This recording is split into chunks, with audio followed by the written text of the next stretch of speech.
From the Advocate magazine in partnership with GLAAD, this is LGBTQ and A. I'm Jeffrey Masters, and I think that by now, we as a community know that there is more to gender than just two.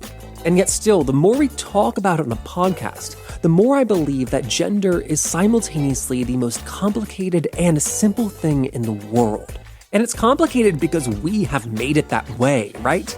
And so I'm hesitant to think that I personally know everything there is to know about gender. Because spoiler, I definitely do not. But that is why I wanted to call up Kate Bornstein, the great gender theorist, thinker, writer, to hear what we're missing from these now public conversations about gender. I want to know, what are we getting wrong? And then also I wanted to check in with Kate and hear about how now in her 70s, her view on gender, both her own gender and just gender in general, has continued to evolve.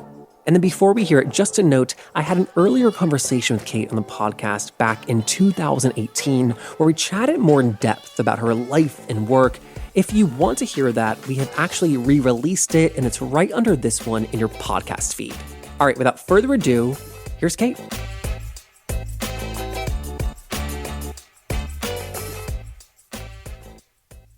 To begin with, in the last few years, we have really caught up to you in your work when it comes to gender.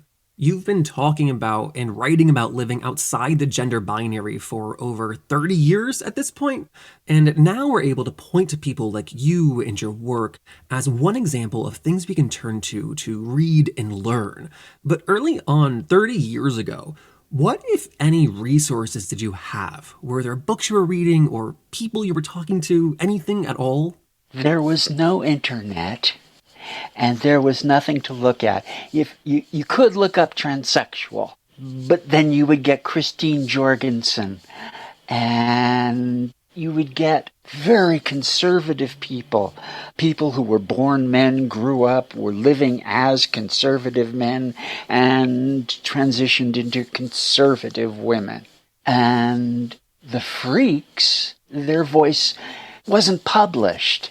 It was coming out through Warhol's films at first. That's where the real first non-binary presence was felt in the country. Jackie Curtis was calling themselves, "I'm not a man, I'm not a woman." I went, whoa, okay, let's talk about that.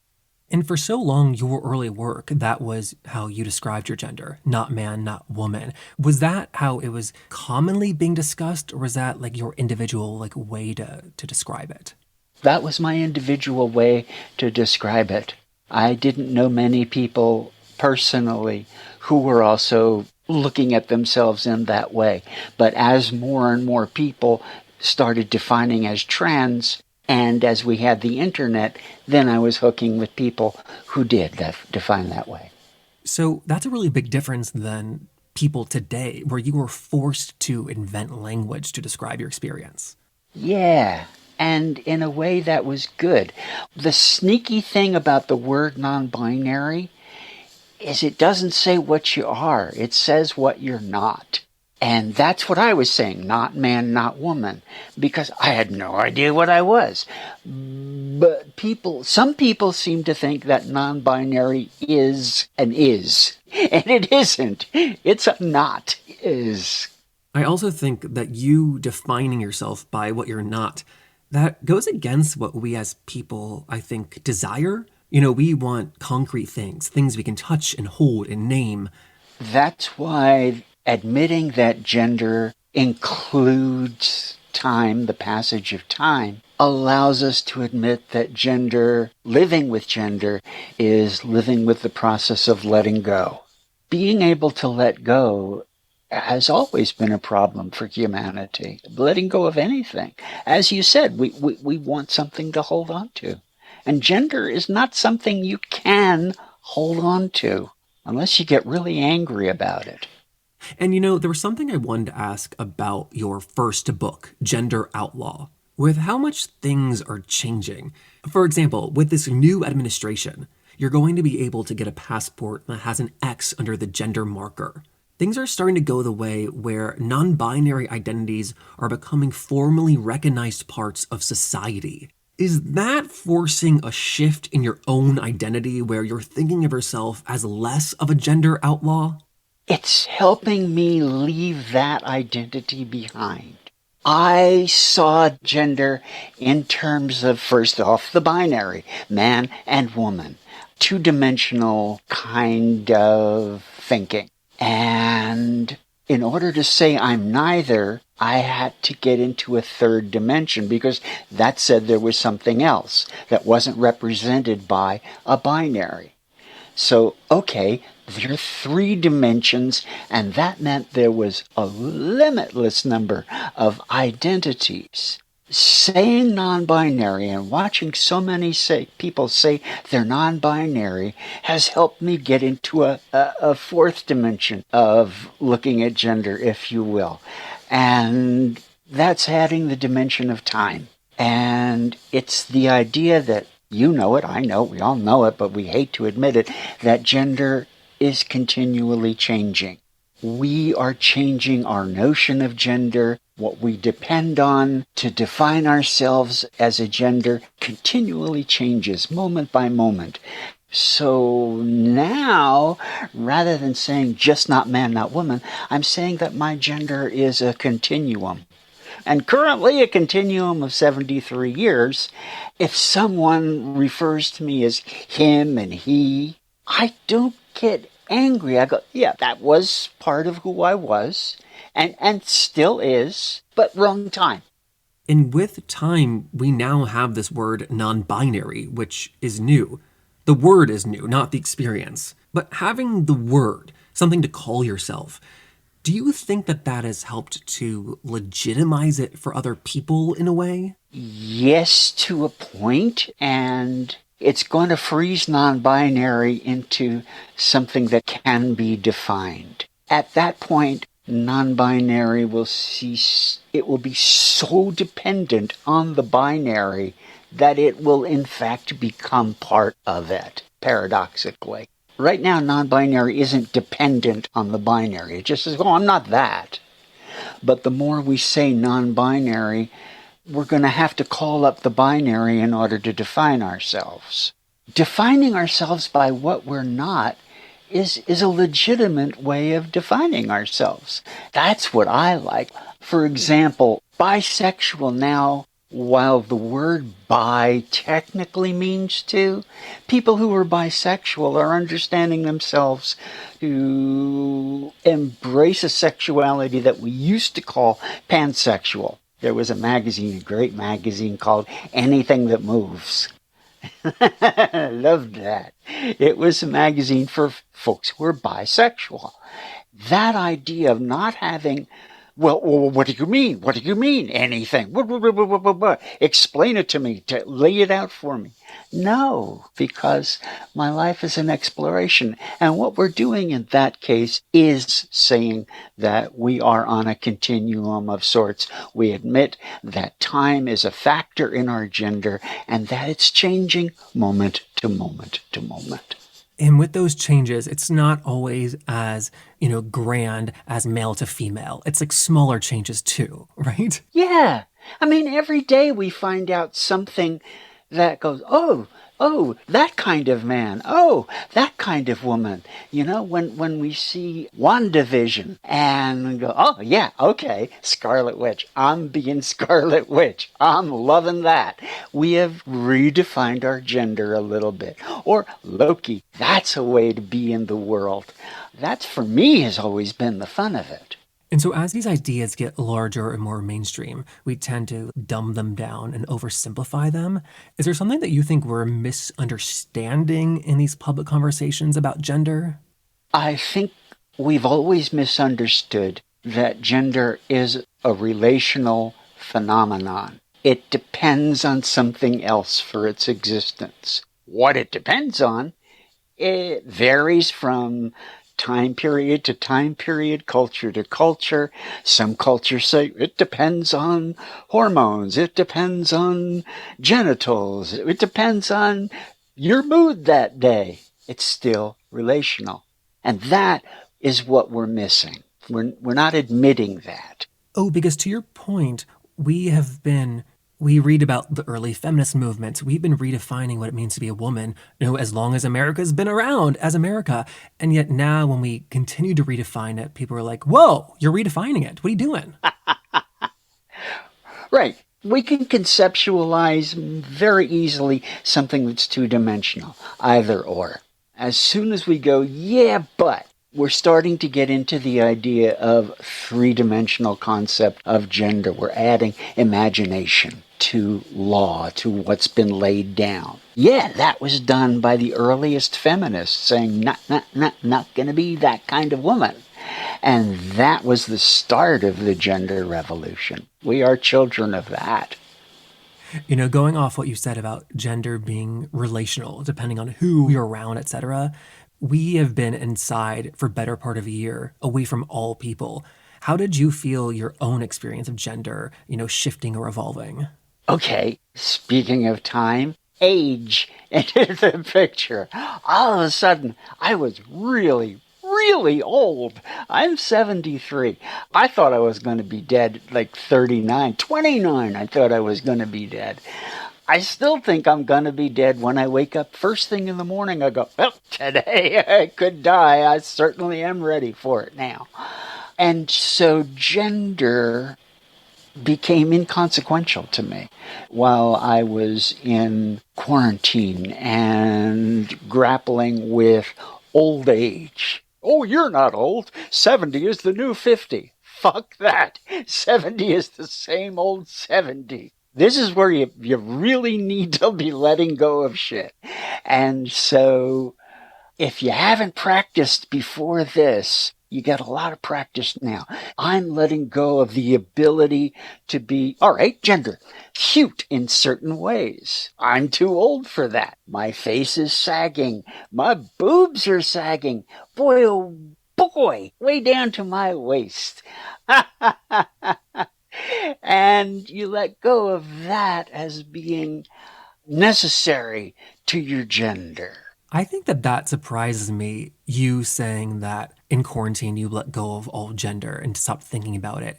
I think I'm surprised by that because I would have assumed you would have been saying that for the last 40 years. No.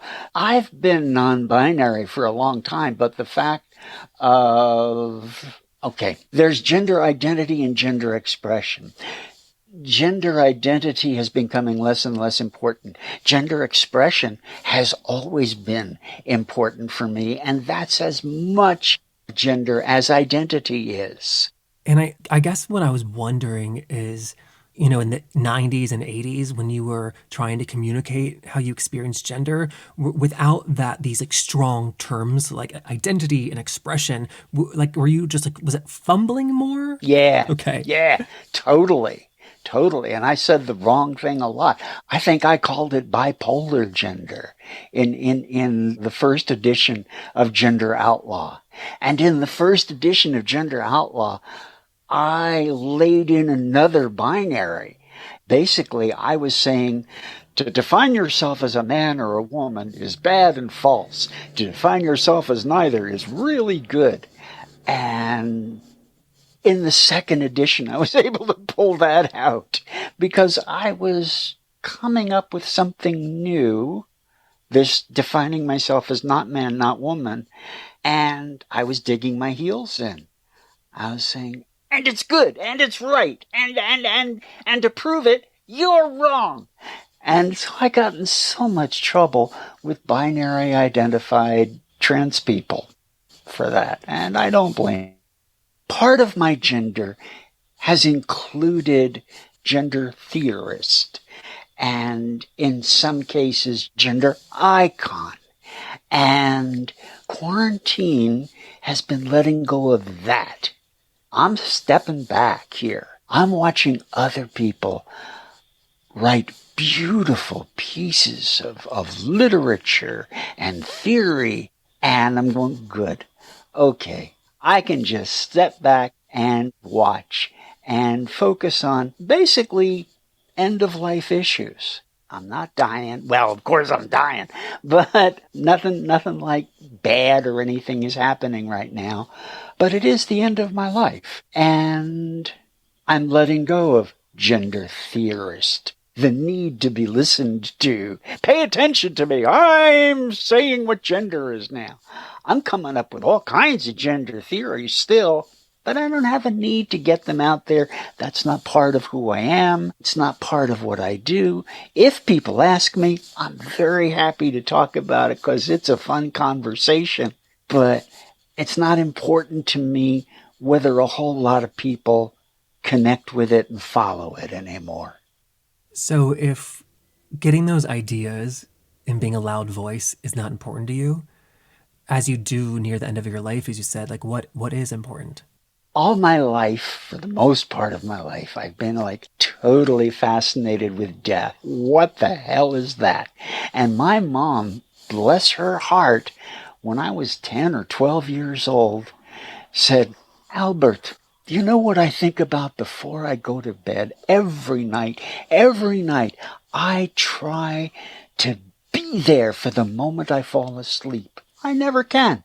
Either I wake up and I just fell asleep, or I am falling asleep, but that actual moment of going to sleep, never can get it. And I think if I can get it, I'll have a better idea of what death is like.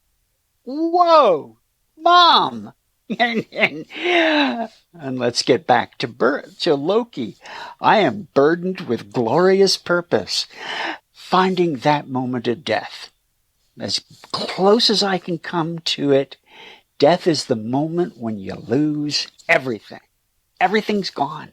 And so, what am I doing now? I'm focusing on my losses. My back hurts most of the time.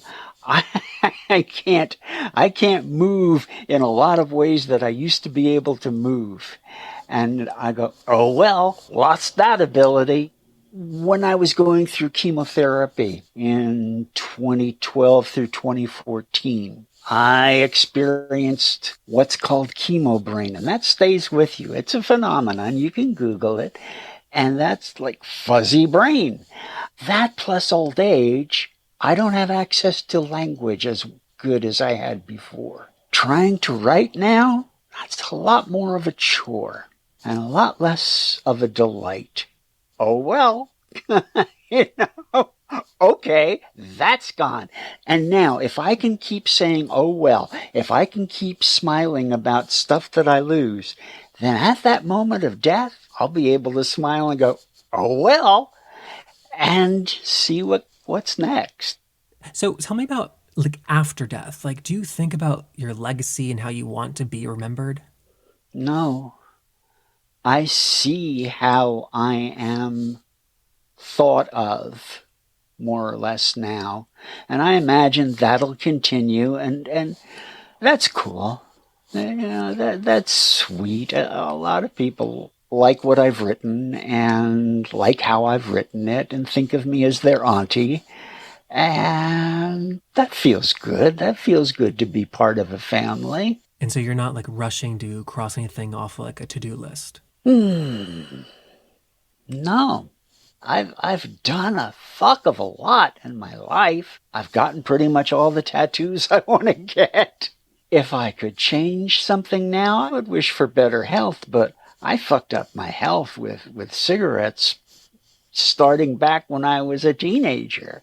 So, as you reap, so you shall sow. And that's come around now. I feel like this is a crazy question, but we're talking about preparing for death, and you seem very at ease and at peace with it. My only worry is, what if you happen to have like 20 more years? Like, like what's that going to look like? 20 years of loss and laughing at loss. We all have work to do here in the world. We all do.